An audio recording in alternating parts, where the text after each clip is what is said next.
very good morning to you. Welcome to The Way It Is. It's such a riot and it has not even begun. But then again, that is the nature of what we do. 8040 is the number. You can also tweet us at KTN Kenya, at Yvonne Okwara. This is The Way It Is this Monday morning. We have Otieno, we have Martin Mutua, and we have Ngunjiri Wambugu. Thank you so much for being part of our panel today. And let's get right into it. I think the biggest story that happened over the last 7 days was the fire. So we'll start with guests first. Just your impressions, your thoughts and your views on that fire, how we managed it, and you know, the aftermath. Thank you, Yvonne. I think it's something that nobody expected. I mean, this government has been struggling with various crises, but no one thought that a fire at our airport would be one of them.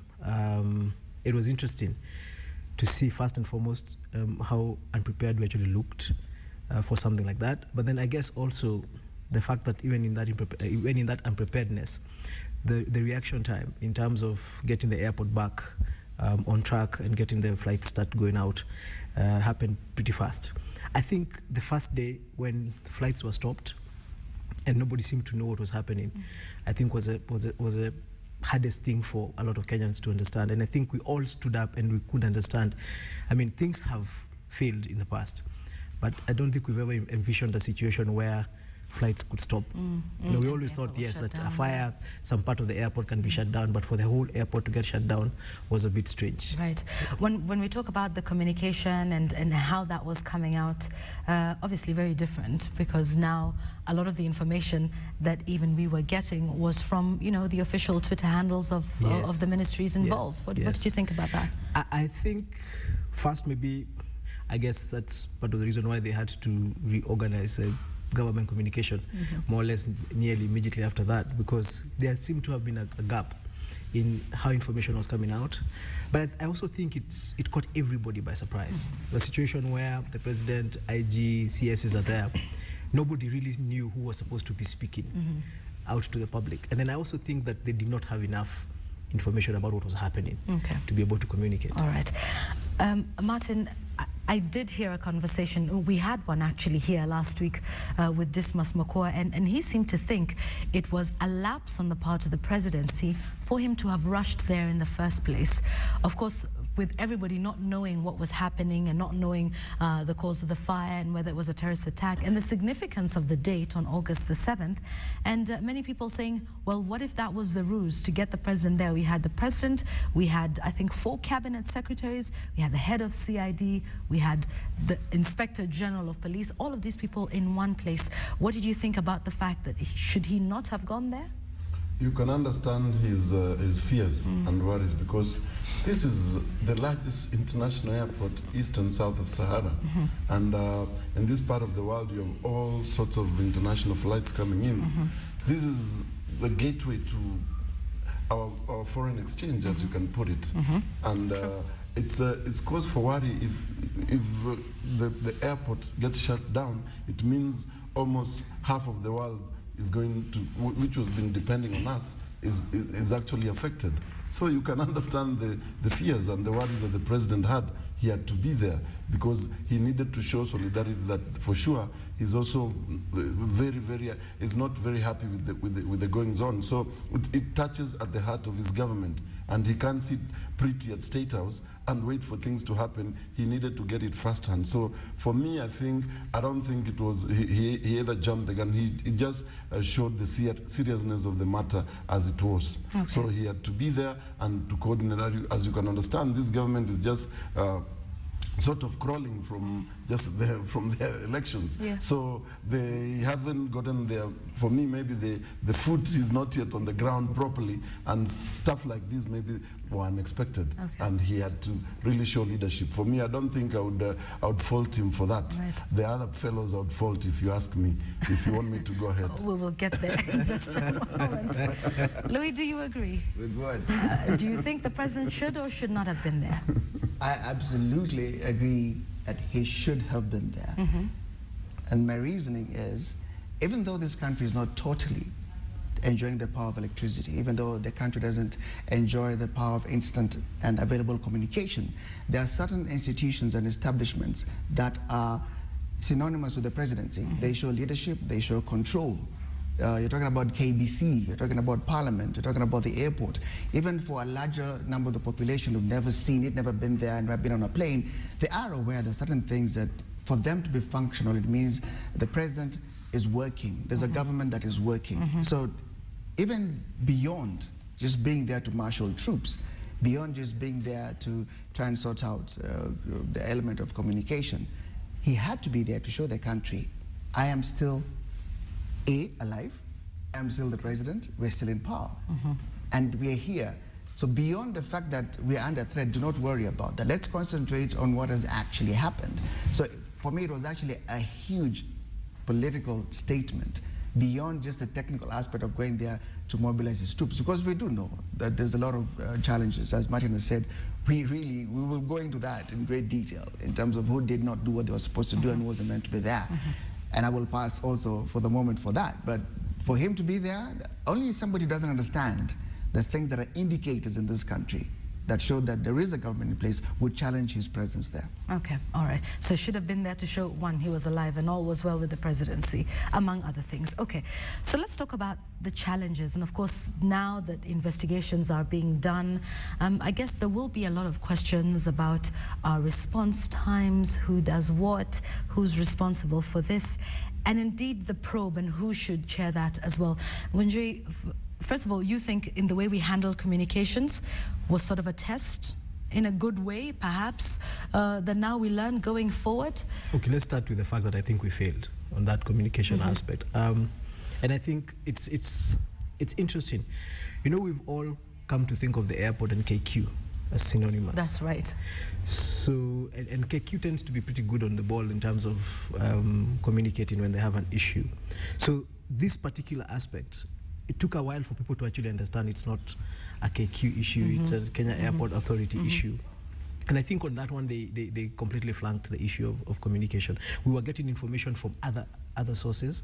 We were very rarely getting information from the people who actually run the airport, number one. And then also the things we were learning, that the firefighters the people who were supposed to be there had to be gotten from their houses to come and start putting out the fires.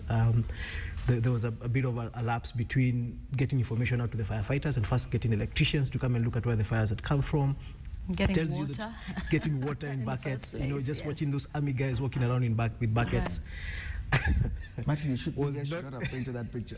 Was not a good picture. I tell Martin they should never have painted that picture. Not a good picture at all. Right. Especially on an issue that actually made world news.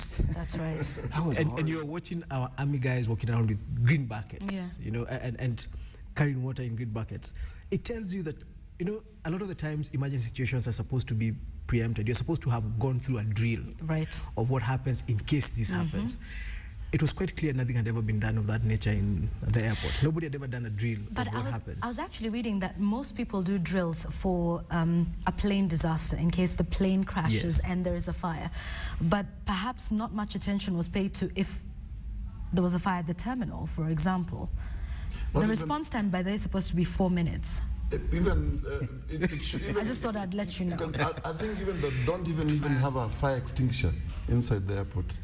There you go. Because you could see when that broke out, they had to start drilling holes so that the hose pipe can get in so that it can put out the fire.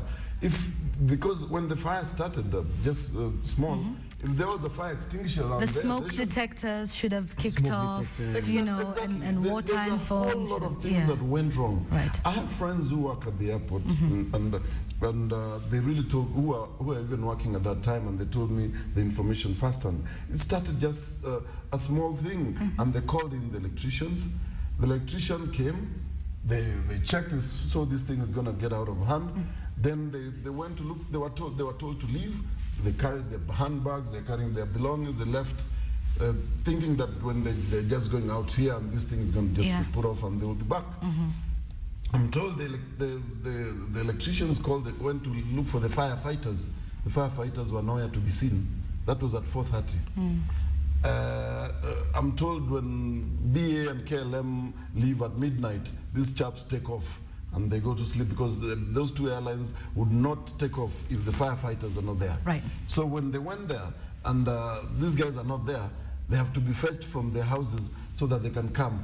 An hour for a fire to start, what do you expect, and the kind of wind you have at the airport? That's right. Definitely everything went into a mess. This thing, Yvonne, was a disaster. I do not even understand why we still have Kenya airport officials on the job right now. I don't know why he has not been replaced by now and have somebody who's competent to deal with. Because what is the purpose of Kenya Airports Authority? To manage the airport in its entirety and ensure that the safety of passengers and even both security and even their luggage and everything. I mean, I don't know whether even the head of security there is trained for safety. I don't know. So the former police spokesman. Yes. Let's not even go into his appointment. It was controversial. He was just appointed by Kimunya direct, and that was a disaster because he had a tussle with the board.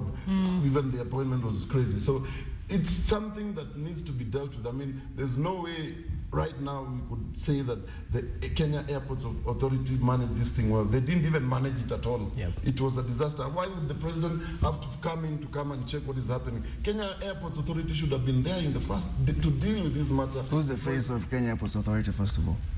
I only remember Mohoho.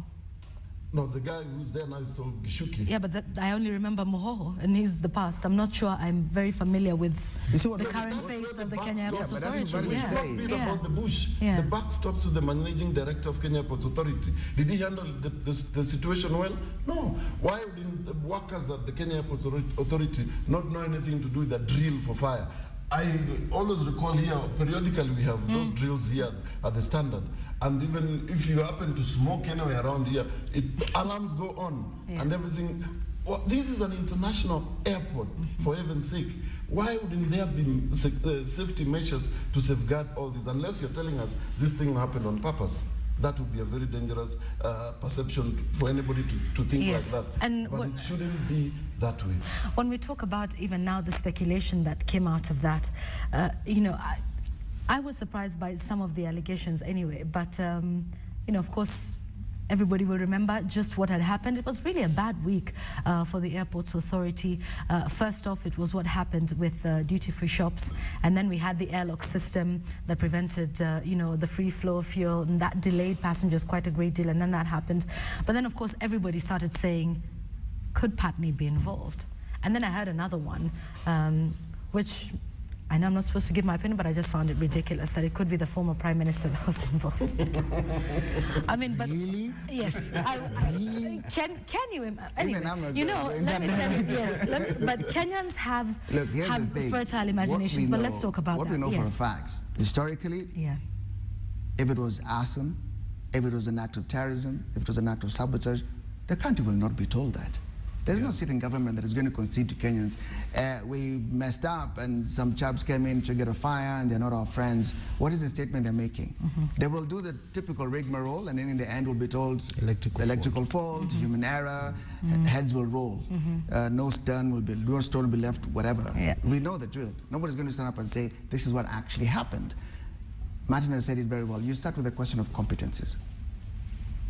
KAA, was it an area where we can boast of competencies, or is it a dumping ground? Is it a place where you go and arrest those who've not done well as civil servants elsewhere? What are the competencies there? Who checks them in the first place? A lot of people are there, huge bulk of them don't deserve to be there. This is a situation, I believe in this. If we're going in the wrong direction, stop the bus. This bus was stopped. The only thing we need to say is thank God we didn't lose lives. But the lesson is huge and big. The extent to which this flows for repercussions is way beyond just the political statements we shall make, and it's way beyond putting in a proper team to give communication. That's not what it is. The competence is there. They're wrong. People are there who don't deserve to be there. But whoever checked where those buckets came from? I'm not aware there's a supermarket near there or Who's the guy who let out buckets? Okay. You know, those are just basic things. All And right. I'm telling Martin, please, the standard goes beyond that. Just Kenyan readers, you know, printing out Kenyan But you know something? buckets out I there would was rather that it was really done by bad. local media than for CNN to pick it up. It's and okay. then we would all, someone tells CNN, you know, that they can't be showing buckets. I'd rather that we do it ourselves. Well, there's nothing you can salvage from that situation. True. You're telling me you're looking for a firefighter. So Otieno is the head of firefighting, lives in Kangemi. What are the chances I'll get to the airport in 10 minutes to do that job? Unless there's a hostel or a barracks for firefighters and more to live in. Also, you cannot separate, I'm sorry, you can't separate Kenya Airways from Kenya Airports Authority. Why? And that facility is led by an airline. They sit there as an administrative figure for whose benefit? Listen to what we're saying. BA won't touch down or won't leave. Neither will the Israelis. If there's not adequate protection, why is KQ happy to proceed in that environment? I think one of the silliest things I've heard is the MD saying, this is wrong, this is wrong, but we're not going to sue. Who is he telling? For whose benefit is that? He's part of the problem, because him accepting that level of ineptitude and carrying on with the rigmarole, this is the result. KQ should have led the fight in terms of the things which are not happening, that they know they do it because they're an international. They have been flagged as an internationally superb airline, which means the visits at the airports, they see the standards. How come in your own home, you're happy to see lack of standards, total ineptitude, nothing's happening, and you sit there and now you tell us, yes, we're working on it, but first off, I must also say we're not going to sue or complain to anybody. Of course, you can't. You're part of the problem. You didn't separate yourself from why that airport is not functional. It's not a secret that so many things had gone wrong there. Mechanical aspects of it, where are the fire extinguishers, where are the smokes, all those things are there. And like Martin is saying, if you know people who work there, they will roll it out for you. But all this time, they go there and they receive new aircraft, they make song and dance about it. I don't remember one press conference where the MD sat up and said, we are concerned at the competencies at Kenya Airports Authority, we are concerned at the safety of our aircraft, concerned paramount the safety of our passengers. So it is not hard for me to see why Kenyans cannot separate the two. They were the face of that facility. It is KQ that is the face of that. So KQ has been sitting in that rot and ineptitude and crossing their fingers. Let nothing happen, we shall be okay, and hide your hands between your thighs. And now you stand up and say, oh, actually, we're not going to say who's the bad guy. We want to say we've lost millions. Why are they telling us they've lost millions? Are we supposed to give them that money? Why are you telling Kenyans what your losses are? What do you want Kenyans to do? Have an Arambe for you? Your first job was to make sure you're doing that. Don't tell Kenyans you've lost billions. We can't even process that amount. Right now, we're still struggling to pay teachers. You're struggling to sort out our laptop issues. You're telling us you've lost billions. Who cares? The guy who's in Butere, when did he board a plane? The shareholders do care. So you call an AGM, go sort it out with them. Don't try and make it a national issue, especially when you were part of the ineptitude. Don't try and come to us now and say, as KQ, this is what we're trying to deal with. No, you're part of the problem. Okay, let's First move up with away that from first. Some of those lessons learned, because even Heathrow, you know, has two fire centers. I'm at pains to hear you compare without there, because no, it will scream out even louder. No, we should, because this is the gateway to Africa. And being so centrally placed, forget South Africa and what's happening anyway in Egypt and, you know, especially with that happening. This is the most centrally placed international airport in Africa. And we should perhaps start to say that we should be at Heathrow standards. They have got 2 fire centers to the east and to the west of Heathrow, all of which are within 4 minutes of that. When we think about the nearest fire station, it's all the way here in the city center. With all the traffic on Mombasa Road, you know, I mean, just getting there, shouldn't we have one that's a little nearer? How long have people talked about sorting out Mombasa Road? For how long? For how long? How long have they been told? Don't wait for the EU or for the providence of the Chinese to come and build you an express lane. That is an emergency lane. How long have we had that discussion? Ineptitude. I don't even understand why we have to build Mombasa Road to fix the airport. I don't understand why we don't have a fire station at the airport. I mean, I don't know whether we understand. It exists, but it's just. I don't know whether we understand how much harm we've actually done to ourselves. That's the thing with this particular crisis, because what's happening is that everybody will remember this. So every time you're thinking about flying, and you're coming in from Europe or you're coming in from America, you remember you're told you're going to land at Jomo Kenyatta International Airport, and you're thinking, isn't that the airport where there was a fire the other day? And you know, this will go on for a very long time. Right. It doesn't matter how well we fix the airport. We've introduced a narrative into the world that our airport can actually burn to the extent where it can be shut down. You can get stuck. KQ was saying they're going to rescue 492 passengers who are stuck in was it in Bangkok. France or in Bangkok? Yes. We had people here, and then also just the level of communication to the people who were at the airport. We had passengers who were sleeping on tarmac. We had a friend of mine was telling, who's Kenyan, was saying they were told they're going to be put in a van and taken to town to sort themselves out. These are guys who are, some people are on transit, some people are leaving. Right. I always remember a Muslim man who was explaining the way he needed to get home for Eid al-Fitr. Yeah. And he was stuck at the airport, and he was saying, I am the head of our home, I'm supposed to go and help be with my family at this time. Nobody is telling them what's going wrong. Nobody's telling them how it's been fixed. Nobody's telling them how long it's going to take. Now, this is an experience that has gone out. It's like we had ambassadors from other countries here. Now, everybody has gone back to their country with a narrative of how inept we are. Fires break out everywhere. I mean, we can't actually say there's a problem with the fire breaking out. It's how we dealt with it when it... Yes. And that information is what went out. And by the time we get to a point where our airport is burning, Paka the president has to come. Yeah.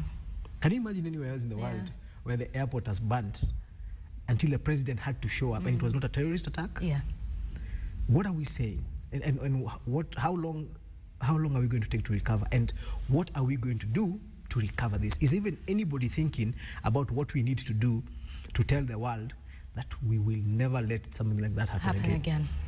It's crazy because just I think a week or two before you had those almost over 300 goons entered and destroyed into the some airport. stuff in the duty-free shop. But when a fire breaks out, we can't even have 2 or 3 people get in to stop it. What does that say? But then again, even when the demolition was happening, nobody stopped them. But so I don't think you. What has to happen for people to kick in and do the right thing? Look at the history. We haven't forgotten about their 2 brothers taking over the airport. How many years ago was that? How many years ago? We still remember that. Yeah. We haven't forgotten it. This airport is taken over at will by outsiders. Then the person they harass is you and me when you're trying to catch a flight, a local flight. Weka gari kando, fungua boot, kanyaga inje. Where are those kanyaga inje chaps when people are up there lighting up the place? How do you fire people and not withdraw their security badges? What kind of ineptitude is that? So what really has to happen? And as much as we're saying the buck stops with that MD, this one goes right up with the president. He has to understand, until you stop providing, until you stop being a champion of encouraging ineptitude, this will not end. He has to be the one to reject the system. And this is a test of his independence as a president to sort his country out. Because he's actually the one in charge. This is his day of calling. He's the one, it is happening under his watch. And he's the one who's going to get jibes wherever he goes. When he's out there saying, come to my home, come as an investor, come as a visitor, and they'll ask him a very basic question. How do we get there? Your airport is iffy. How do you suppose we get there? Do you want us to come by ship? Is that safer? Is the railroad functioning from, do we board a train from South Africa, Mr. President? Perhaps? Would you like to suggest to us the safest way to get into your country? We are willing to invest and be tourists. We just don't know how to get there. For all we know, you guys have a habit of lighting yourselves up whenever you're seeking attention, because that's what we've done. We've just lit ourselves up at the airport. So he can't get away from that. How does he go tomorrow and tell guys in an investor conference, come, we need you? You will not get beyond a very typical question. How do we get to you? there? So I think whereas the president has to champion this leadership, I don't think for the disaster itself, he's not to blame. He has to put the fellows who are right, who he gave them the job to do, he has to crack that week. Right, make sure it doesn't happen again. Because the engineer Kamau is in charge of transport now. He has been the permanent secretary in that ministry for as long as I know now. He must have known what is happening at the airport. So he has nowhere to hide. the buck also stops with him. He must deal with this issue squarely. And Well, he must not tell her that they dealt with this thing very well. This thing was a disaster. Okay. Well, we're talking about the cabinet secretary and him heading that investigation. Seeing as all of this, you know, the Kenya Airports Authority and all of that falls under his ministry, would his office be the right one to chair that committee that then looks into it, seeing as perhaps they may be found to have been at fault? What is this committees you are chairing? I don't understand. Okay. Would he be the right person? Here. Yes. We need independent people to deal with Okay. it. This ministry failed and the Kenya Airports Authority failed. You need to get these people out of the way, have serious people who can do this job. These committees, task forces, they will not help this thing. Because we don't have a history of Kenya being taken forward from the results of a task force. We don't. Ever. So we line up another one now committee for to impress who? will just delay and buy time, and there's so that Kenyans will forget about it, and then life will go on. Then we will come back and realize when another disaster happens. crisis happens. Is that now we will start again, the routine and the cycle goes on again. Right. Let's talk about, you know, after the disaster, and, you know, you really know who your friends are and, you know, the people that call. And so we hear of President Barack Obama calling our president and, you know, pledge support. We saw some Mzungu guys. And we saw some Mzungu guys, and they're building that temporary tent. We have the Mossad, we have the FBI. I'm just curious, Ngunjiri, do we have reports that the president of China called? Now that we're so keen to face east. On which phone? Do we have those reports? And indeed, I don't know. What is the Chinese equivalent of FBI, Mossad? And do we have any of those chaps at What's the the Chinese airport? equivalent of Nokia and... I don't know. I actually... What is that, Samsung? Hey. I do know. How did you even call? I just want to know. I know we haven't had that the Chinese called. I know that we haven't had. And unfortunately, actually, they might have called and nobody thought it was a big enough news to tell us. But yes, we did hear that Barack Obama called and that he offered support to put this together. And I think why that was news was, one, he refused to come here. Well, I don't know why we all complain about it. He refused to go to many places, Right. but we seem to have taken it very personally that he didn't come here. And there was this feeling that he's not our friend, he doesn't hang out with us anymore. So when he called us in the middle of a crisis, I think, being Africans, we take it, we feel this guy is with us. I get that, Ngunjiri, that it was big news because, you know, he snubbed us quite recently, but shouldn't it also be big news when our friends call? I guess this is when you know the your guys friends. who are our friends. I guess the this is when we Chinese know. will be, I guess this is when we know our friends. And I guess do you want the Chinese to somebody needs, and you know, but you know, I mean, really, no offense, I don't think the Chinese are very out there to make friends. They're here, they've got a very specific mandate of what they're doing, and really, they're not going to be telling social the stuff. Chinaman. They're not going to be doing social stuff with us. He's probably coming to me. The Americans might do social stuff, but the Chinese? I don't think the Chinese are going to be doing any social stuff with us. Okay. Out here, they're working. Yvonne, it's sunrise. Wake up. You keep calling, but the tender to do it, It's they coming will to land me. on them. They Why will am I be the calling? one. Actually, the Chinese are doing it. I heard they're doing Terminal 4. So Yes. and even this one they will deal with. Why So should they why call? call? Call for what? They're already on site. Yeah. In fact, maybe they're saying, as guys are on site. So there's no need to call. For what? Maybe the buckets we were using. It could be that. I'm curious to know where those buckets came from. But all I know is if I'm the Chinaman, I don't need to call and do that nonsense PR. I go to the treasury and say, now this, we need to expand now my scope of From work. Terminal 4 to now the whole airport And in back. your half English, you just say how we do it. We do it now, and you jump out there and do the job. Why are you bothering making PR calls? And Obama, I can imagine his chief of staff telling him, your relatives have done it again. What have they done now? They've gone and lit up their own airport. So you call and say, my brother. It's okay. See now I agree, but it's okay. I'm with you. A Kenyan like tuko pamoja. Done. So he'll do the PR. The Chinaman, He's on site. He's on site. Already But there. also- And like you're saying, Ngunjiri is not going to do the social stuff. I mean, I really haven't. Do you I mean, want the money or let's do be you very want the honest. PR? Let's be very honest. We've seen the Chinese when they're building the roads. These guys don't do social stuff. In fact, you see that guy sitting with that helmet of his. He's right there at the corner. The only thing he tells you is what needs to get done. doesn't come do social. So I really do not. I don't think I think we'd have been wrong to expect that the Chinese are going to call us and They will build. So it's just mash up with us. a different type of They will relationship build, we've and got we with shall them. we have a Chinese different babies. relationship with them. Okay.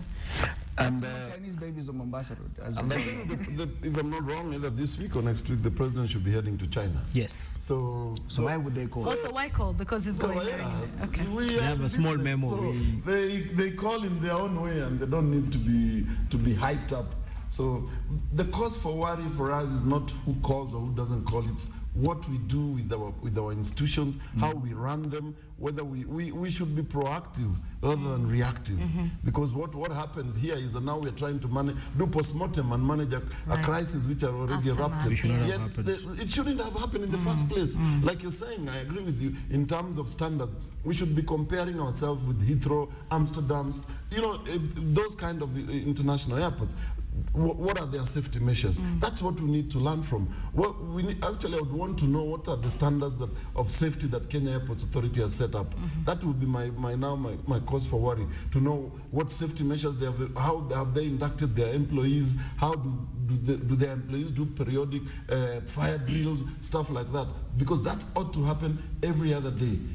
Those are the things we need to question, and they need to come out and tell us whether that happens. If those things don't happen and they're not there, then they have no business being in office. Okay. Oh, sorry, and something else on the calls. Yes.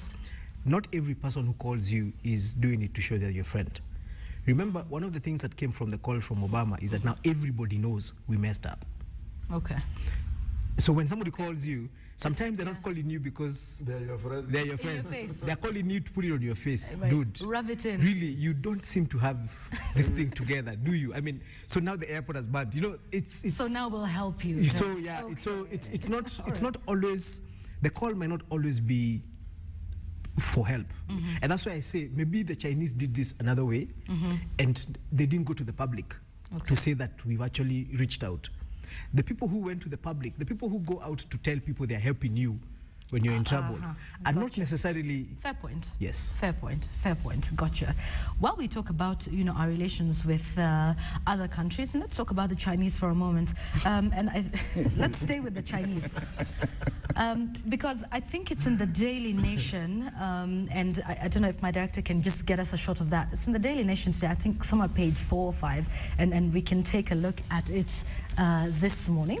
And it's all about a report to do with, yes, it is actually on pages 4 and 5 of the Daily Nation this morning. There's a report that's linking, of course, the rises in cases of poaching, I think about 134 elephants and, a number of rhinos, about 70 plus, to an influx of Chinese in the country who, of course, have come with, it so just reminds me of our history lessons, right? Like the railway line came with the Indians, now it's the highways have come with the Chinese, but anyway, okay, just thought I'd make that analogy. But anyway, it talks about the fact that the influx of Chinese in the country is what's leading, and there you go, to the rises in cases of poaching. And then CITES has put Kenya in what they're calling a gang of 8, all these countries in Eastern and Central Africa, for not doing enough to prevent the deaths of these animals in the country. So the Chinese, at it again. What do you think we should do about the poaching scenario, Louis? When was the last time you personally or heard anybody tell you a Chinaman walks up to them and asks them for directions? Yet there's thousands of them in this country right now. You don't meet them asking for directions. You don't meet them asking you where to eat. You don't meet them asking you where to buy a shirt or where to buy a dress. Ask yourself why. These are people who are invited here to do certain things. They're not here on their own behest. They're not running loose here and just doing things that they want to do. If somebody lands in your country, has no direction, language, or process to follow, who is facilitating what they're doing? That's a no-brainer. Who's facilitating what they're doing? When I tell you that I personally run into Chinamen in government of Kenya cars, in parastatal blades, I rest my case. We have found them on the streets hawking phones. But not asking you where to buy a phone. Absolutely. Actually, they walk up to you and open a bag, speaking to each other in Chinese, and then, you want? Yes. And so how are they enabled to do this?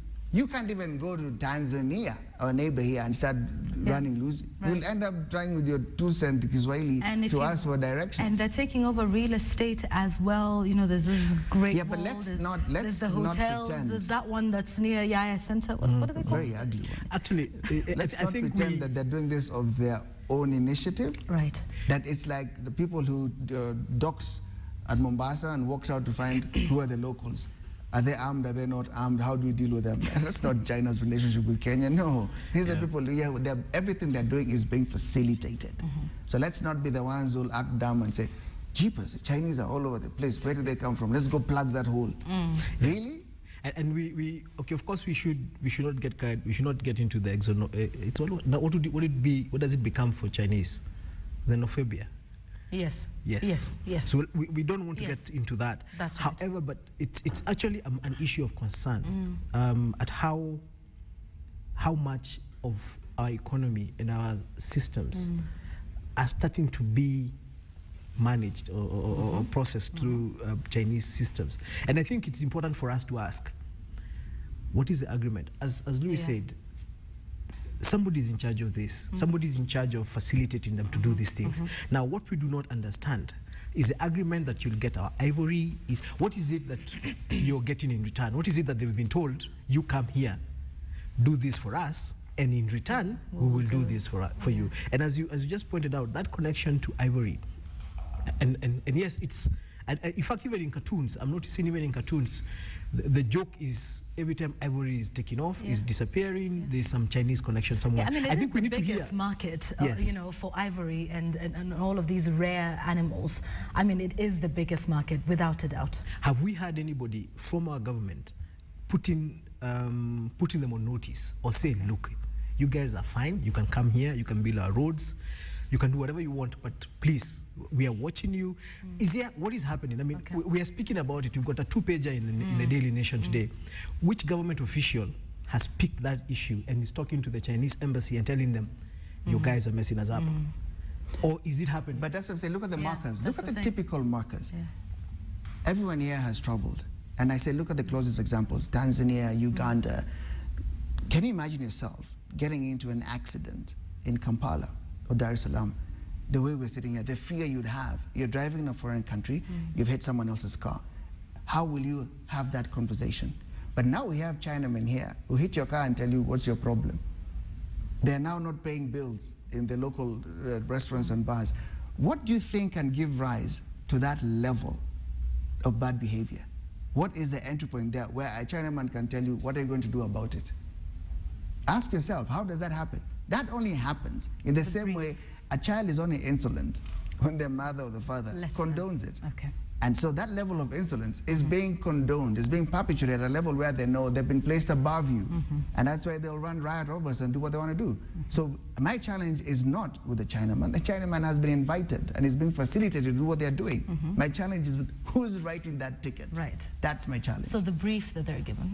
Yes, then that also exposes us our underbelly in terms of our security. If this report is to be believed, which I think should, it shows that if the Chinese are connected and they're here and they're the ones killing our animals, or they have these cartels that are doing it, then it means our security has gone haywire. It's been compromised by the entire that cartel. So what are we saying? Olelenku should get to the bottom of this and see what he's doing. Should forget about the distributing cars and go and get it to the heart of this issue.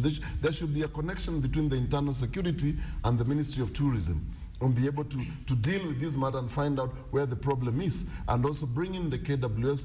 Maybe they have their own challenges in terms of all this. So KWS, the Ministry of Tourism, and the internal security have to deal with this matter. But do you think if you have all these characters coming in and doing all these things, it means, like Louis is saying, they are being invited here. There's somebody who's even watching their back in terms of ensuring that they are doing what they are doing. But that is a very dangerous precedent we are setting, because if we are going to allow them to continue with this kind of stuff, and then when it happens, we only put statistics that we have lost these kind of elephants, these rhinos, and yet we are not putting any measures to stop this kind of situation, then we are headed into another disaster. Let me go on record as saying the police service our security service, the National Intelligence Service, these people, the level of training and the competencies they have are of world order.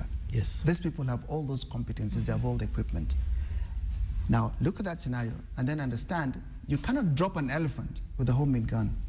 You cannot stone, even my relatives who know how to throw stones, you can't stone an elephant to death. Do you understand? There's a certain level of equipment and competency that will help you drop an elephant, remove what you want, and get out of this country. You cannot do that without being helped. You can't. And something else we're not looking at, even as we look at this, an elephant is a really, I mean, ivory from an elephant is a really huge thing. Right. If they've been able to move ivory, what else are they moving? Okay. Because if they can move, if you have a system that can move tasks out. So we've seen the elephants have been killed. That elephant had a big task. Those tasks have gone. Nobody saw those tasks leave. Nobody saw you put down the elephant. Nobody saw the equipment you used to put down that elephant to remove that task. You packed it, you shipped it out. What else did you ship out?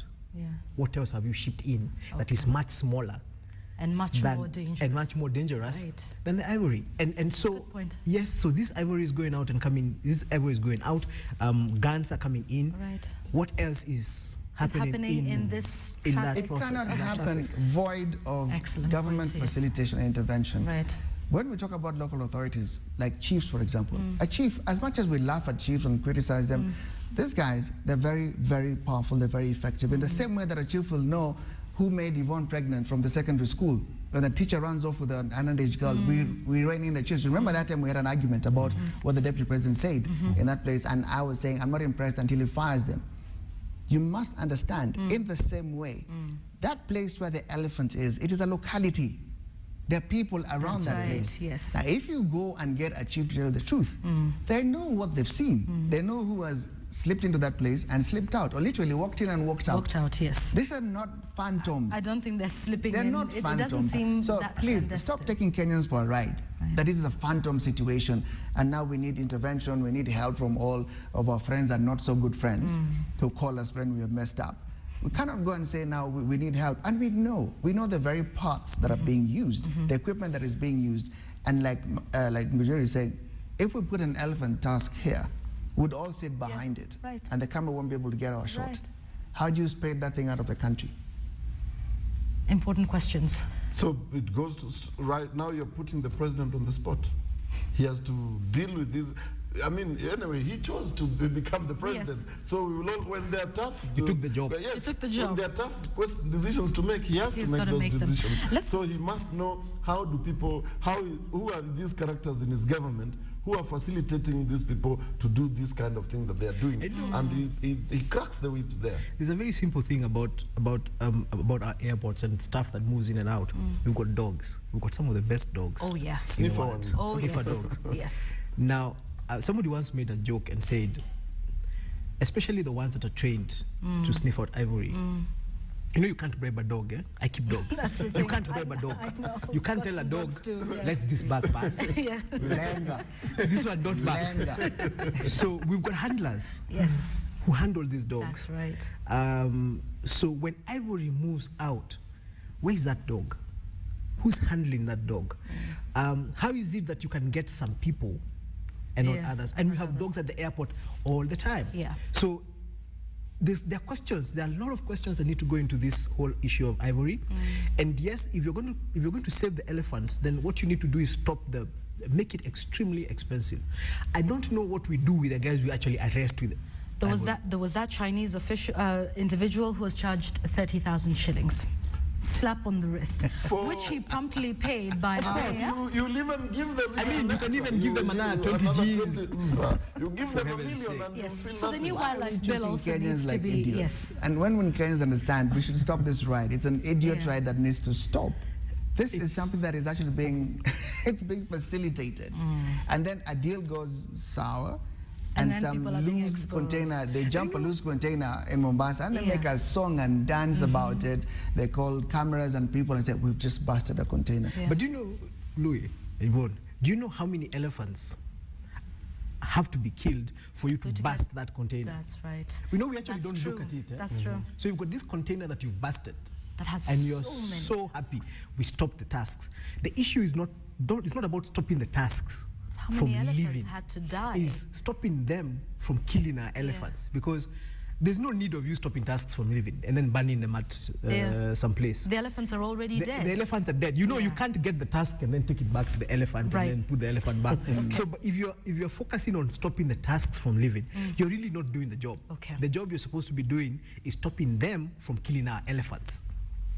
So the media needs to go there and ask them, where are the elephants that died? Yes. How many tasks are this? If you've got a container of tasks, how many elephants had to die? You have 200 tasks. Just give every elephant two. That's 100 elephants. Where are the elephants? Where are the elephants? And nobody's showing us the pictures of the elephants. They're showing us the pictures of the tasks. We need to be able to connect. The only way we're going to do this is, let's make people annoyed enough. Don't show me tasks. Show me the elephants. Okay. And protect the elephants. Protect the elephants. Okay. You go and get a story from a KWS, and you'll have to do that off the record. And they will tell you how sometimes the kind of guns that open up in those forests, and the guy looks at what he's carrying. But he will dig himself into a hole deeper than some of those animals they're looking after. That's right. He knows the sound of what just went off. That's not something you're going to hide in your sock and come in through the airport with it. I mean, they give us grief for what? How many mLs of liquid in our bags? Yes. Perfume. Oh, yes. They make a song and dance about it. They shout at you, get out of the line because you need to move your shoes. Oh, trust me. Can I add a task in my shoe, really? And you had a gun to put down an elephant in. And I've got a gun that can put an elephant. Will I put that in my wallet? That you're taking outside the country. So absolutely. That's what's exposing our security underbelly, because it shows that we do not care about the security of our country in terms of there are people who can hold serious ammunition and walk into our and me with lotion, oh God, I'll remember that for as long as I really seriously had to dump some new lotion I just bought, and it upsets me to no end at the airport. Maybe you're going to rub an elephant to death. That lotion is very dangerous. And you see, it takes us back to that security issue. We're busy fighting insurgents. We've got a war going on in Somalia. And we've got guys who've got guns that are putting down elephants. What does he do with that gun when he's not putting down elephants? You know, very good point, because when we had Paula Kahumbu here, she said, you know what? It's the elephants, it's the rhinos, it's the lions. They run out of elephants. When they run out of elephants, when they run out of elephants and rhinos, because at this rate they're going to run out of elephants and rhinos, and it's going to hurt us to our tourism. You know, Kenyans, we're so used to seeing elephants. It's not a big thing. There's some guys who've never seen an elephant in their life. Ever. As guys meet them on the road and you have to duck and... that's true. So we take them for granted. But if these guys go through the elephants, they're not going to take those guns back. They'll find, and then they're done with the elephants. For the they'll guns. find something else to keep them busy. So do we want to wait until that happens? So definitely, it's a total reorganization of this government, definitely, like we said. So Uhuru Kenyatta accepted a job. He ran for this job because he wanted to show leadership. If there's more there, he can do better with other things like ensuring that our game reserves, our national parks are safe from characters who are coming in with very powerful ammunition. Because once like we said, once they're done with our elephants, they'll come for us. So do we want to wait and that happens? I really don't. I don't know of any other country, whether in Africa or Europe, where people roam around in national parks with powerful guns, other than more than even the state security itself. That doesn't happen. It means then you're not in charge. Indeed. You know, when I look at everything that the president has gone through since his swearing in, I never want to be president. For the job. I know, that's the thing, yes. Now I think... He campaigned aggressively for that job. Very much. Money for that job, and now he's got to do it. Okay, very quickly before we go into a break, because I know we've got a few minutes, I want to go into a break and come back. But I'd just like your views. Very brief and succinct. Louis, Mudui Kariuki has been redeployed and the office has been abolished. I'm going to be nice and I'm going to pass because I have nothing but vitriol for that character. So please allow me to be nice to you and Kenyans this morning. I did not hear that. Martin? Martin? Well, he was, in the first place when we discussed here, He was nowhere in the structure. You know, for me, I'm just sad because I thought I would call him here to the show, but then... Do what? What did we tell her when she suggested yes, that? and I remember you suggested that I don't, but anyway. Yeah, because he that was was not to in the be. structure. Yes. And he was only causing confusion in terms of communication. He did make some statements though during the JKI fire. That's the kind of confusion we're talking about. When you even have the president himself at the airport, who else do you want? Who else? The president is the head of government. He's there and he's making statements on the ground. Who else should be able to make another statement? You don't need any other statement from anybody else. Neither the police or anybody. The president, once he's there, he's the head of government. All these other people are working at his pleasure. And now Manoa Sipisu taking over both, yes? Is now State House spokesman and government spokesman. Good thing? I think first, Mudui actually... I'm moving away from me very quickly. Mudui worked himself out of a job. You think so? I think he did. I think when Jubilee took over... It's your fault, man. When Jubilee took over, I don't think they had actually made up their minds they were going to kick the government. They were going to do away with the government spokesman's office. Because that would have happened earlier. I think what has happened is that Mudui has, by his own misdeeds and his own mistakes, actually worked himself out of us. Worked not even just himself, because he didn't get fired. They actually shut down the whole office. Right. he's basically proven that it is a dangerous thing to have a government spokesman in a structure like this. Okay. Now, this is his mistake because he should have, he tended not to speak like he was presenting a government. I remember his drama on the Prime Minister. I think on more than one occasion. I remember he used to use a Thursday press briefings as if it was a personal pedestal to shoot down people. Okay. He forgot he was a government representative. And I think that's what made him lose not just his position, he just basically lost a whole department. So I'm wondering, because he wasn't working there by himself, so him is being redeployed. So what happened to the other guys? Staff, yes. The staff, the production people, and what, because it was like a fully fledged communication hub. And I think they should be very upset with him, because really this is his fault. And on that note, we wind up this up. Yes. Very quickly. Please. Working yourself out of a job. That's honestly, how to work yourself out of a job. Yes, this is how to get fired or redeployed. Let's be nice. Actually, just fired, so that government don't fire people. They redeploy. They get get redeployed. Always, it doesn't matter how bad a job you've done. That's right. They redeploy you. Okay. So we'll just find out where he went. So redeploy equals fired. No, he should have read the signs of the times when the president brought out the structure. He was not part of that structure. Do you know, I'm told by somebody at State House that he was spotted. I didn't see him, and not many people did, but he was there. During the media brief? Yeah. Yep, I'm saying why are we still talking about this guy? The government structure that the president released did not have him yet. He did not. That should have told him. But you know, Martin, guys, let's go on a break. No, guys, we can't be talking about Mutua. Hey, let me tell you something. This is what I understand. Yes. This is what I understand. State House, this thing of saying that they're the ones who are going to communicate for government, you know, it still won't work. They're trying to figure out how to get rid of the government spokesman's office because it's messing up. This government needs a government spokesman's office because remember, State House deals with issues of direction from the executive. So who speaks for the other arms of government? Okay. And you see, so we really do still have a gap for government spokesman. It's only that this guy wasn't fitting into it. So I think they've taken a shortcut, just scrapped the whole thing. You think it'll make a comeback? It wasn't completely well. I don't think it was completely well thought out, even scrapping the position, because really, who's gonna? So during the media breakfast, the president said that every cabinet, every ministry is going to use its own person to speak. Right. Now that is a potential for serious disaster. Yeah. You want all the information to come from one place. Now they're telling us that all that information will come from the president's office. That's not practical.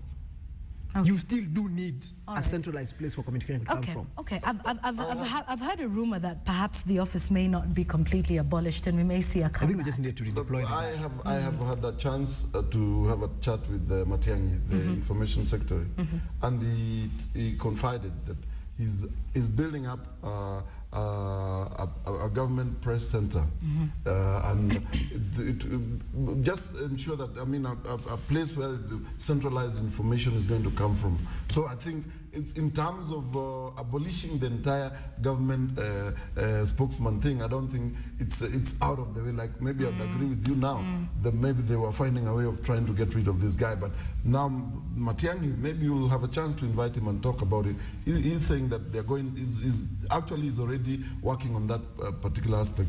I think it came up with the debacle of what happened in Parliament and what has been happening on other fronts. So he says he will need to have a proper government centralized system of communication. So that even all the ministries have one. Actually, the president did commit to that. Yes. He did commit to it. He said he will sponsor that structure coming up, and then the cabinet secretary, and indeed you should speak to him, because then he can tell us how he's going to fill it in.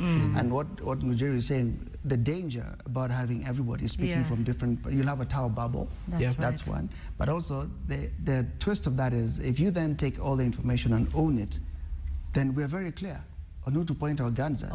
When people light up our airports. And we see guys running in buckets. We say, yes, we want to hear from you. We need to know where those buckets came from. It's your end that we're going to fight. So, Mr. President, you and your buckets, you've got questions to answer. Let's talk about politics for a moment, and let's see what's happening within the Orange Democratic Movement. Of course, a lot is happening and trying to reorganize themselves, taking a look at what happened after March 4th, 2013 and 2017 now, looming forward. The front page of the People Daily saying ODM young Turks now want, the old guard out. And Ngunjiri, you have an article, it's an opinion piece. I know we probably don't have a shot of it, but we can take a look at the front page of the Star in which your article has been highlighted. Let's talk about what's happening in ODM from your perspective. I think first, after losing the election in April, in March, ODM is going, as a party, is going through a process of re-evaluation and reassessment of what could have happened. And one of the things that is quite clear within, especially the new generation of members and leaders, is that things need to change. And they say insanity is doing the same thing over and over again and expecting different results. And I think one of the points that has been made very clear by especially a lot of the young members of parliament is that it's going to be insane to imagine that we're going to do anything different in 2017 if we don't change what we have right now. And it's also a point to notice that we lost the election to a party that was driven by primarily young people. So I know there are people who are feeling very uncomfortable about the issue of young people being put into leadership, national leadership within the party. But it's just a fact of life. If you're going to run against people who won primarily, if the common factor on the other side was age, then you most probably want to do something about it on this side. We as ODM, and I speak as a member of ODM as well, we got branded with the issue of being analog. And interestingly enough, we seem to have actually accepted it at some point. And this is again saying that digital. Maybe we need to actually reevaluate. And what's are we moving with it? What's the feeling within the party? Obviously, the young Turks saying, they want to take over. Is the old guard willing to Of course the old guard will not. They say power doesn't consider. So what we are hearing from Anyang, from Jakoyo, from the older folks, is expected. I think what they are losing sight of is that they did not get where they are at their age. See, that's the part they forget. They took over positions. A lot of these people, starting from the Prime Minister himself, were national leaders of political parties in their late 30s, in their early 40s. So for them to now start saying that people who are in their late 30s and early 40s, or even younger, can't get into national office, they need to wait their turn, makes somebody start wondering, okay, we don't have a program of when people are supposed to leave. Let's talk about that statement for a moment, because that's been highlighted in your article in the Star today. What is that statement that was made that is making you and a lot of other people within ODM uncomfortable? That statement that was made. The PM in Nyanza this week said that young people, we were specifically talking about Ken Obura, who wants to run for Secretary General, are behaving like a lizard that climbs a tree, and so that it can be noticed. That's a very annoying statement, especially when you're a young person and you imagine that you've done enough work to be recognized within a party. And I think in my opinion, that was a very big mistake he made. He needs to realize that we live in a country where close to 70% of the population are young people. ODM is one of the largest party, if not the largest party we have in this country. The same demographics apply, meaning that close to 70% or more of the people in ODM are primarily young people. What he's telling us is that we are behaving like lizards when we say that we want to have positions at the national level. And I don't want to get personal on that, but hey. And you are deemed as quite the rebel in ODM. Sorry? You are deemed as quite the rebel in yes, ODM. Yes, I tend to be a rebel a lot of the times. In one way or another. One way or the other. But it's important for us to have, even just for the sake, first and foremost, if this country is going to move forward, we need a very strong code. The same way we do need a strong Jubilee. But the reason that is going to make Jubilee deliver, the airport, who have you had from CORD or from the other side of government challenging the government? We have spent an hour here challenging the government for the mistakes that were made at the airport. How come you haven't had a single politician raise the issues that we raised here? It's because we have a leadership at the opposition level that is disconnected with what is happening in the country. We are more interested in finding out how many security guards and how many cars we have than finding out how did the fire burn. You guys ran against us and said you're better than us to run the government. Kenyans believed you, gave you power. You messed up with the airport. How did you mess up? Where is the political opposition to this government in a situation like this? Where is it in a situation of the poachers and the elephants? Why is it us as media, well, sitting here in a media platform, being the ones who are raising these issues and not the political leadership? Now, if that is raised and you're not doing the job you're supposed to be doing, let the other people who can do it go out there and get it done. It's very wrong to imagine that you're going to hold us back just because you're older than us. Lizards. And call us lizards. Yeah, I think what Ngunjiri has raised a very important issue in terms of opposition, because since the CORD is in the opposition, their job is to offer alternative leadership. Yes. We've said as much here. So if they don't offer that, then why would you be angling for power if you can't show the Kenyans that you are able to govern differently from the way Jubilee is governing? So it's a challenge to them because they're in the opposition. With stuff like this, we're not the ones who are supposed to be raising it. These are issues that are supposed to be raised by the opposition, challenging government. They should be the one making the loudest noise in terms of how, when you have mismanagement of public affairs, insofar as that happens. But when there's silence on that part of the aspect, and then the media is the one which is raising it, then we are as good, we are the ones, we are the alternative government. So that doesn't augur well with those in opposition. Here's the thing. We have said so many times on this show that one of the things that is upside down is that the opposition hasn't put its act together. They've not defined, and I told you, and I keep saying it, it's a letdown, because if you look at the numbers, the election numbers, it was a close call, which means they have a huge voice to champion. And they have a huge voice to show it was a loss to this country that I did not make president.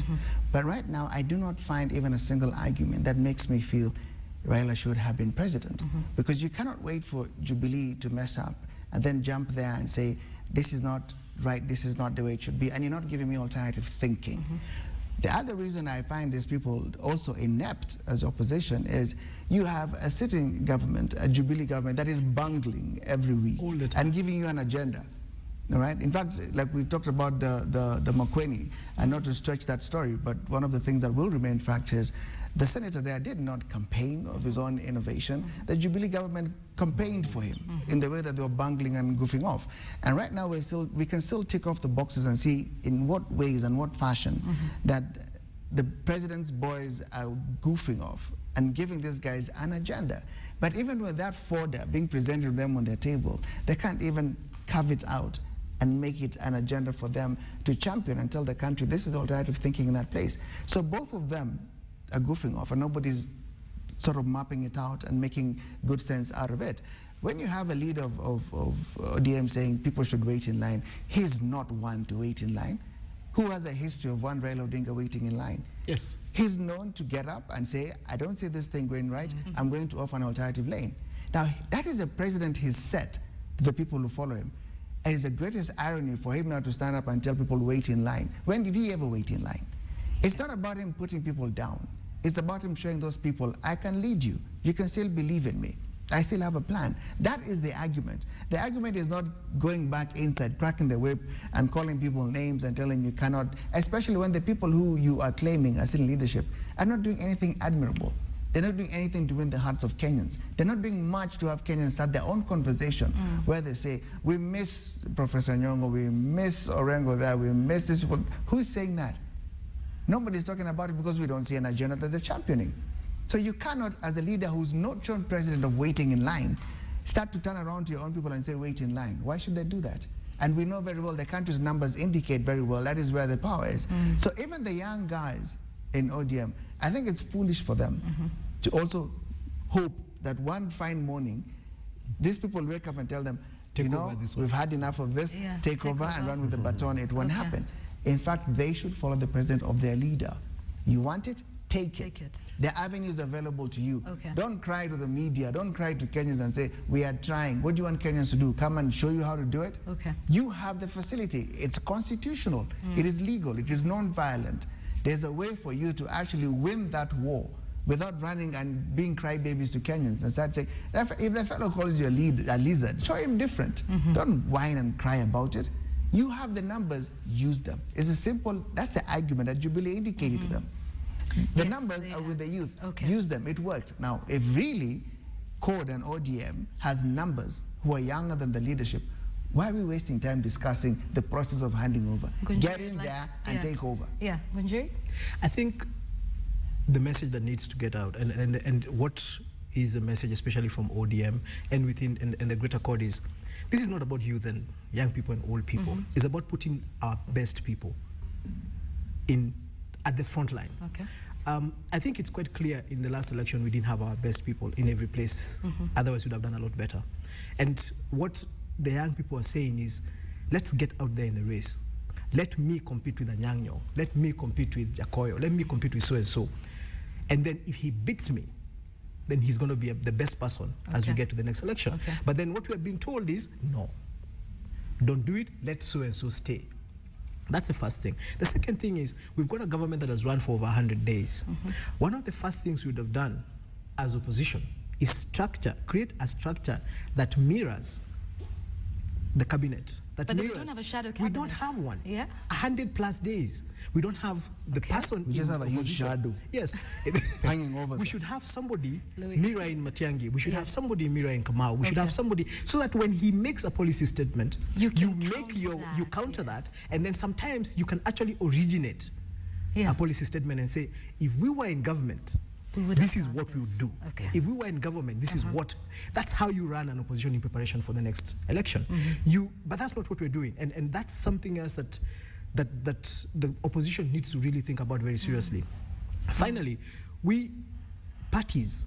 The problem we have in this country is parties looking like they're projects of certain candidates. And one of the things we're trying to do in ODM is completely demystify and debunk that. Parties are mass movements. You lead a party because the masses have decided you're the best person. ODM is the Orange Democratic Movement. It's a movement. So you cut leaders by telling us what to do. We have to agree collectively and then choose that you're the best person to represent. All right. So we have a situation in 2017, we're going to be looking for a presidential candidate. I still think that Raila is a pretty good bet for it. But then we need to have a competition. He needs to get challenged. So that if he's the one who comes out as the best, then the entire movement is behind him. But if we get fractures, then we're going to lose the next election anyway. All right. Make us miss you. Make us wish for you. Make us say as Kenyans, really, this was Raila Odinga's to take. Make us want to tell you that. We're the ones that should say, you know what, if this guy was there, this should be what. But not when you're championing the whining crusade. You're championing the whinging brigade. How does that make us miss you? And don't look for power by fighting with people like Olelenko because you want 8, 10, 12, 2 cars. What nonsense is that? You are the ones who also agreed it is a competition, the winner takes all. Why do you want to scramble for what the winner has taken? The winner takes all. It's his siren to give. It's his motorcade to have, not yours. You can't share it. That is what you actually agreed to. So there's a winner which is not you. Your only way of recourse, make the country wish it was you. Prepare a path for the country to say, you know what, we can't wait to have this guy there. Don't engage the country in nonsenses of, I need to be seen to be available by way of physical might. I need to be seen to also be able to have, you look like a person who has a personal loss for the instruments of power. And that doesn't make you a good opposition leader. You have a personal loss for the things that make you feel that you have a sense of strength and power. That is nonsensical. Okay. All right. Make us wish for you through the agenda you will roll out to us. And indeed, it's very interesting that you mentioned that we don't have a shadow cabinet. Yes, We're that's so why used to that. Ngunjiri and your people in ODM, you need to reorganize the whole court, because we don't see a voice in terms of there are many issues that are happening within this country. Believe you me, there's a whole litany of blunders that the Jubilee government is making every single day. Even up to now, I believe I was talking to some civil servants. They have not been paid. Right. Their salaries. Functions have not been devolved. They have, forget about anything being devolved. If they cannot get their salary, how do you expect them to deliver services to this government? Right. They don't have money in their pockets. They can't feed their families. They can't feed their, they can't pay school fees for their children. Right. And you expect them to render service for this government. These are all issues that the opposition need to take. If we had a shadow cabinet who is the equivalent of the person in charge of civil service, these are issues he'll be raising in terms of this. If we had somebody who is mirroring the health minister, then that person would raise the issues of the nurses and the doctors. Okay. So there's I think within the opposition something is wrong. They need to reorganize themselves so that they can offer this kind of much needed leadership on the alternative. Okay. Yes, we need to see beyond 8 cars and a siren. Actually, the final word on I'm that going to do a final word on this. Yeah. We as opposition, or the opposition has made a mistake of personalizing opposition. Every time we speak, or every time opposition speaks in this country, it looks like you're speaking about Raila's problems, you're speaking about Kalonzo's problems, you're speaking about Wetangula's problems, you're speaking about problems that are personalized to us, that are not mass-driven. Okay. The opposition will need to change that very, very quickly if we're going to be effective. We need to start speaking for the people first. We need to speak about what happened to NAT, Kenya National Union of Teachers. Somebody should have spoken about it, but when we don't speak about the things that are affecting the nation, then they will not listen to us when we speak about the things that are affecting us. Okay. And that's one of the things that must get sorted out quick. Great. And now you're even leaning on people like Isaac Ruto to help you guys. You have no agenda. Now you're putting Isaac in trouble because he's the guy who's brave enough to say the evolution isn't working because you guys don't have a plan. We should be running Now Isaac is in trouble because of speaking for you guys. You have not put your house in order. Okay, all right. I'd like us to move on, but not without reading this text. Honestly, sometimes tongue-in-cheek, didn't leave your name or where you're texting from. He said, you guys don't understand core leadership. They are praying for the government. Okay. What have you just said? Praying for them to do what? To do what? I think he did. They're not offering solutions. They're praying for them. Oh. Then that's a problem. Let's move on. Let's move on. I think it was tongue-in-cheek. All right, here we go. Let's talk about the mining licenses for just a moment and the whole saga that is. Pros and cons of that decision that was made to cancel 43 licenses, saying, okay, they needed to look into it, but then also it raised the sanctity of contracts and documents that are signed with the government, and the message that that's sending to investors that, we can sign something in January, and, about 6 months later, we can decide we're not going to do that. But then also they say they have their reasons and to make sure they safeguard, the government's earnings in that. And then, of course, we have Cortec Mining, and we have Jacob Juma again, 500 million from the National Cereals and Produce Board, and here we are again with Niobium and the trillions of shillings that it's set to bring into this country if they're to be believed. Ngunjiri, what do you think about this whole saga? What are we saying to investors? And, the pros and cons of that decision that was made by the Cabinet Secretary? I think first and foremost, it's extremely easy to see politics in this decision. And it's sad because one of the things that Balala said, promised, when he took over, is that he's not going to play politics in his position. It's quite clear that the mining licenses that were cancelled are I mean, there's this story going around that some of them were signed after is it the 7th, during the month of March? And for that reason, they needed to get looked at and cancelled. I mean, we have a situation where you have over 300 licenses. Why this looks like a political decision is because the mining ministry did not come out with an explanation of what the standard is to actually have a valid contract or mining contract and an invalid, and what invalidates your contract. Because if it said this is what we need, and out of the 300 we realize these 41 don't qualify for that particular issue. When you pick 41 and then you start having the rumor that somebody claims you'd ask for money, and then you're having a back and forth with the media whether you asked for the money or not, you're accepting you met the person, it starts creating shadows and clouds over that particular decision that was made, and it looks like you're getting back at people who might have been aligned to a different side of the political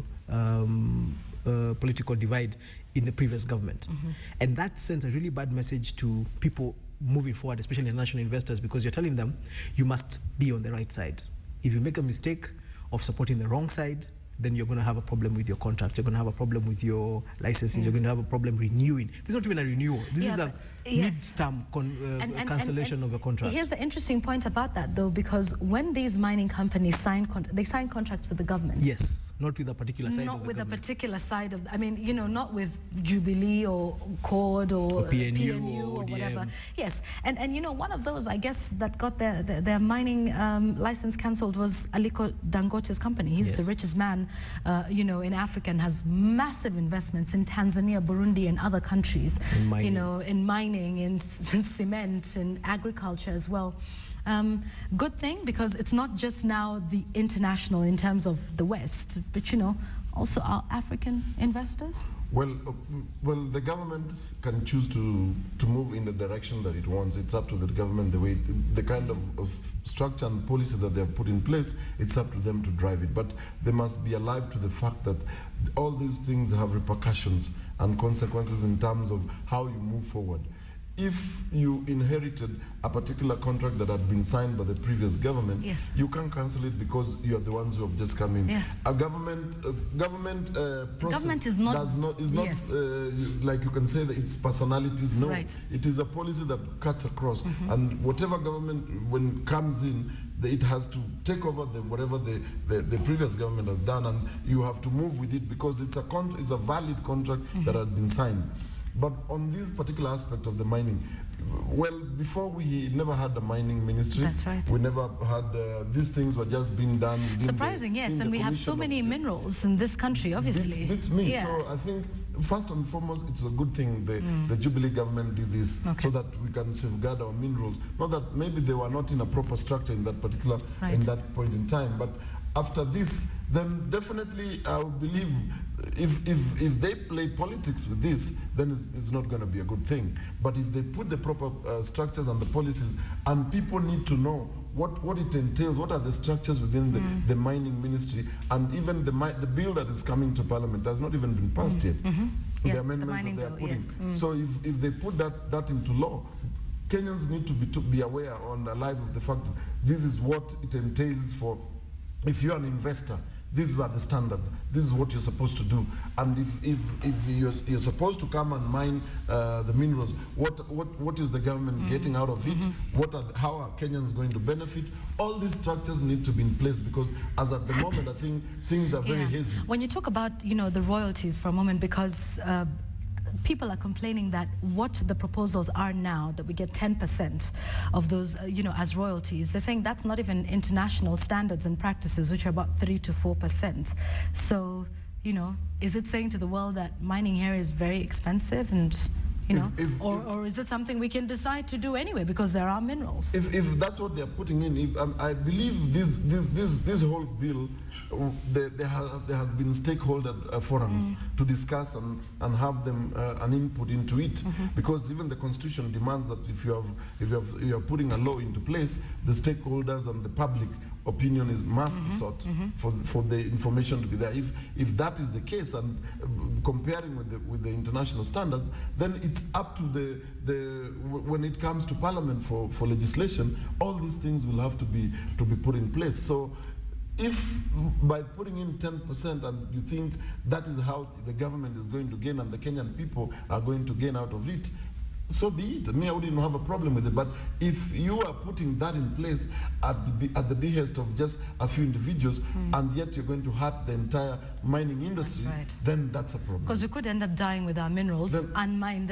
If we make it really difficult for the international community to come in. I just spent a week in Homer Bay. We had a big discussion on the fight on HIV and AIDS. There was discussions on the side about even teachers and their salaries, discussion on the side about civil servant salaries. If I talk to my friends in Mumias, I don't hear them having this discussion on mining. Why? Mining was a preserve of a small club. And this big boys club is the one that is having a fight that has spilled out into the public. And it's almost ridiculous for the public to be asked of their opinion beyond just the fact that they want to understand it. They cannot now take sides on this because mining has never been made a national treasure, a national discussion, a national issue. It has never reached that stage. We don't celebrate like other countries celebrate. We do copper, we do diamonds, we do gold, we do... Kenya doesn't have a mining culture. Now, the boys club has gone up in a fight. They've rushed out of their clubhouse and they're now telling Kenyans to take sides on an issue they have no comprehension about, they have no veracity about. So why do you want to make that a national discussion? And this is why the government, by the way, has the luxury of fighting with these boys and deciding what they want, and then they roll out their national picture. The indicators for the president are, in the way that you're rolling out stuff, a lot of people will not take it lying down. And they will come out kicking and scratching and screaming. So do you think it's the other side that's playing politics with this? Look, first of all, this is a democratic government. These people are being elected. They're there in a political process. So I always never agree with this argument of somebody's playing politics. These are politicians. This process is all politics. But on the other side, when it comes to the miners, with some of the allegations that are coming out of bribery, you're hearing of over 300 licenses, which are known and celebrated where in this country. We're now trying to introduce mining as a national issue, a national treasure. That fight will have to go on and end quickly, because these people who've done that, as much as you're hearing 300 licenses, this room is too big for those people. This room is too big for them. You can actually host all of them on a show. Small, yes. Forget that number of 300 licenses. You can actually have the people who are enjoying this benefit fit on one sitting of sunrise. Now, they are having arguments which they're trying to resolve, and that is what is spilling out to the public. But the indicator there is they will not go away quietly. So they have to step up and make a decision. That Balala is being asked for what, 80 million, whatever it is. Most of Kenya cannot even process that amount of money. All they know is a deal that has gone sideways and needs to be sorted. And they have to do that as a government. They cannot then rush out to Kenyans and start telling Kenyans, these are the people who are being bad to you. We've never even enjoyed what they're doing. Where is the benefit of this whole mining industry business? So don't come to Kenyans now and ask them, what do you think? Think about what? And then, you also remind me of, that's how we say now this will be a narrative about the JKIA, about the Atur brothers. I think the only thing we remember about minerals is Goldenberg. Yes, and that's not a very good one, yes. Those are the arguments we're having, don't give us. But as much as we have that word Goldenberg, I assure you, go down to the local level. Nobody will explain to you what Goldenberg was really about. This has been a very small quarter of events that are happening. They've spilled over. They need to just get back in that room and sort themselves out. But later, when more access and more information creeps out, then the country will be able to actually informatively be part of that argument. I'm actually, there's a part of me that disagrees with Louis to the point that this conversation needs to stop being limited to a small group of people. Why do I say that? So somebody has just pointed out the fact that the normal royalties to government are what, point something percent to 3 to 4%. Yes. And this completely boggles my mind.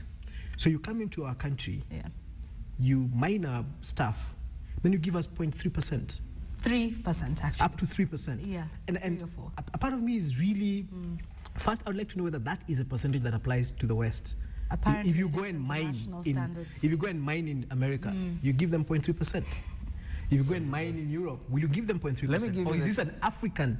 Is this the rate that is used when you mine in Africa? Let me give you the clarity of that. First of all, when I say it's a limited conversation, yes, I'm saying the fight is a limited conversation. The fight between Balala and Juma and whoever it is.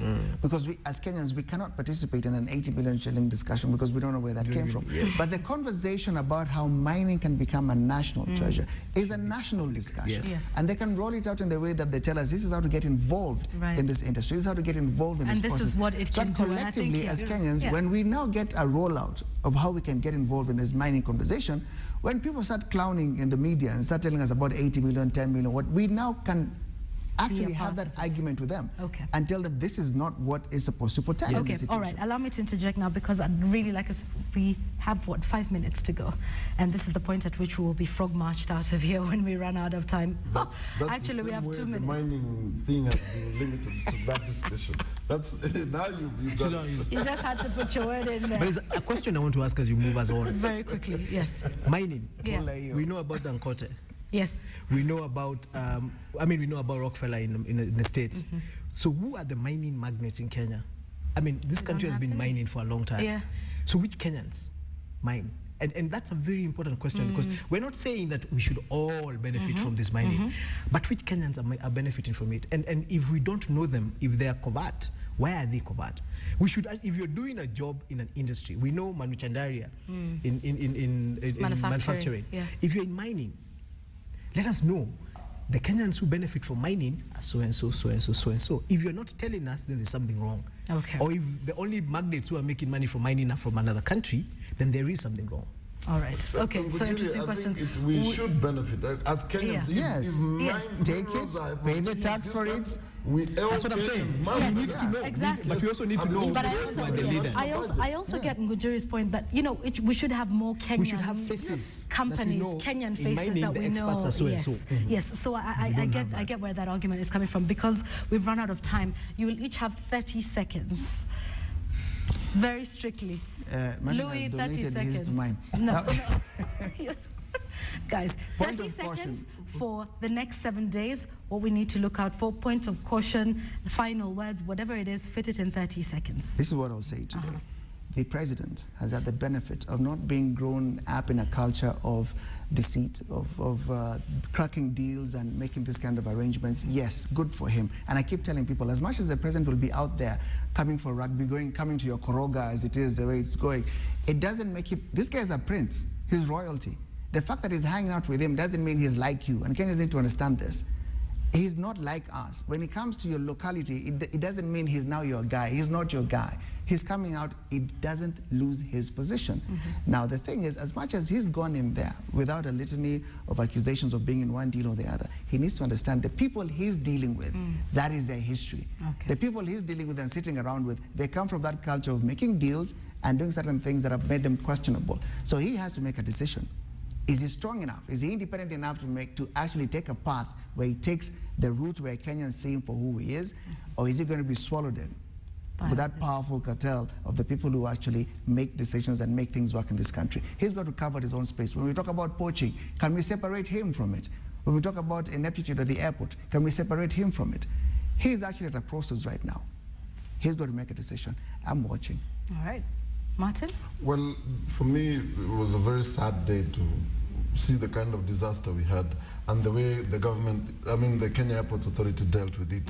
And then up to now, I've not had any concrete decision coming out from this. I've not even had people being held responsible for the disaster we've meted out to the world. Well, we are receiving the first report today, so what maybe some of us we can tell you where you can crack, what you can do, because we've told you who is responsible, where you can deal with the issues. What other report are you waiting for? Electrical fire. There is nothing. There's no report to wait for. Electrical this fault. was pure negligence.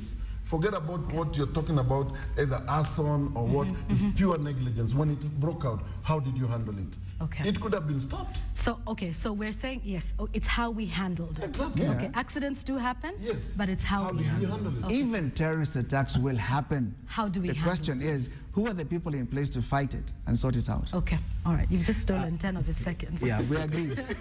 Mine is a lot closer to what Louis has said. My message is going out to the president, and there are moments, crises, there's a politician who said that you should never let a crisis go to waste. And I think he's letting this crisis go to waste. He's been talking about national reconciliation, about national cohesion. And I think a lot of the moments that are happening in this country, the issue of the elephants, the issue of the JKIA fire, the issues of what's happened, the mistakes being the bungling being done in government, are opportunities for him to rally the country, not Jubilee, the country around. And I'm going to be watching, and a lot of people are going to be watching, how he rallies the country around issues, both the good and the bad. We're looking at how he's going to plan for the 50th anniversary. We want to see, is it going to be a Jubilee celebration or Jubilee government celebration? Is it a Kenyan celebration? And he needs to keep looking for every opportunity, crisis or athletics, or the things that we're winning, to keep bringing Kenyans together. I haven't had anybody congratulating the Kenyans who've won in Moscow. Opportunities are for Kenyans to be brought together and to be reminded that beyond being ODM and Jubilee, beyond being Kikuyu and Luo, beyond being woman and man, we are Kenyans. These are the moments. We have something we're calling Ukenya. Looking for that thing that makes us together, bring that attitude, that spirit that brings us together. I think the president has a specific responsibility, if he doesn't do anything else in his legacy, to create and generate something that brings all of us together around issues. If this was America where this fire had gone, Kenyans would have been out there with flags and stuff. Yes, that's right. Guys were just making fun about it and saying who has stolen what. He's losing out on those opportunities. Indeed. And CORD is not even making it better for the country. Or for themselves. Yeah, and Ngunjiri and his friends, they are not offering the alternative. We are beginning. Not by saying who's going to get out. We have to start from somewhere. Not as lizards climbing trees. No. We have to start somewhere. But even the lizard climbing a tree is that's for them to deal with. We have to climb the tree. Yes, indeed. Thank you all for being here. Ngunjiri, Wambugu, Martin, Mutua, and Louis Otieno. It's always such a pleasure on The Way It Is. And remember, the discussion doesn't stop here. I mean, I think the idea is that this carries on and on and on. Let me read one more tweet. Two last ones. Anthony Bishop says, Kenya is rich in minerals. Let Balala do his work to safeguard our resources for the sake of our economy. And here's one from Maseme Machuka, who is in ODM, been watching the discussion. He says, we acknowledge how wrong things were done in the past, and it is the reason we are restructuring. So that is good to hear. Perhaps the sooner the better, I think, for everybody. And we will continue with this discussion regarding what is happening in ODM in the course of this week on Sunrise Live, just so that we can also give ODM the opportunity to come here and let us know what plans they've got for the country as well, because the opposition, or the minority as it is now called in our system, ODM is here. We will have more ODM. I'm just one ordinary member. Yes, because I really do think it's important. We've talked to cabinet secretaries, we've interviewed Deputy President William Ruto. It would also be nice to speak to people within the ODM, because I think the minority has a very important role to play in the country. So please do keep it Sunrise Live in the course of this week. Thank you for your time. Thank you for your feedback. And thank you for watching. We wind up now. We'll see you tomorrow. Have a great day ahead. Bye-bye. Well.